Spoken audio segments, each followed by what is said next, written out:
எதிர்க்கட்சி தலைவராக இருக்கிற பழனிசாமி அவர்கள் அவதூறுகளை மட்டுமே பேசிக்கிட்டு இருக்கக்கூடிய அவர் இதுவரைக்கும் அப்படிதான் பேசிட்டு இருந்தார்.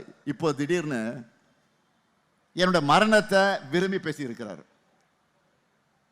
மாதந்தோறும் உரிமை தொகை கொடுத்து 1,31,00,000 மகளிருக்கு துணை நிற்கக்கூடிய நான் இல்லாம போகணுமா? முதல் நாள் முதல் கையெழுத்து போட்டு மகளிர் எல்லாரும் கட்டணமில்லா விடியல் பயணம் உத்தரவிட்ட இந்த கை மண்ணுக்குள்ள போகணுமா?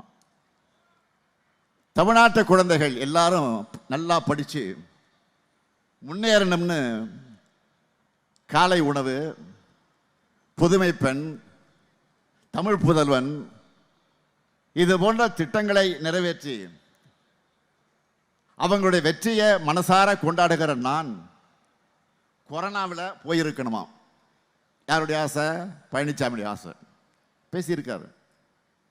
ஏழை எளிய மக்கள் உடல்நலத்தோடு இருக்க வேண்டும் என்று மக்களை தேடி மருத்துவம், இன்னுயிர் காப்போம் நம்மை காக்க 48, நலம் காக்கும் ஸ்டாலின், இதயம் காப்போம் அந்த திட்டம், கலைஞர் நூற்றாண்டு பன்னோக்கு மருத்துவமனை, இது மாதிரியான திட்டங்களை செயல்படுத்துகிற இந்த ஸ்டாலின் இல்லாம போகணுமாம்.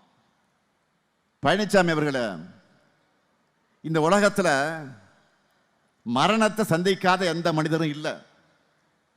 யாராக இருந்தாலும் மரணம் ஒரு நாள் நிச்சயம் வந்தே தீரும். இந்த ஸ்டாலினுக்கு மரணம் வரும், மண்ணில் புதைப்பார்கள்.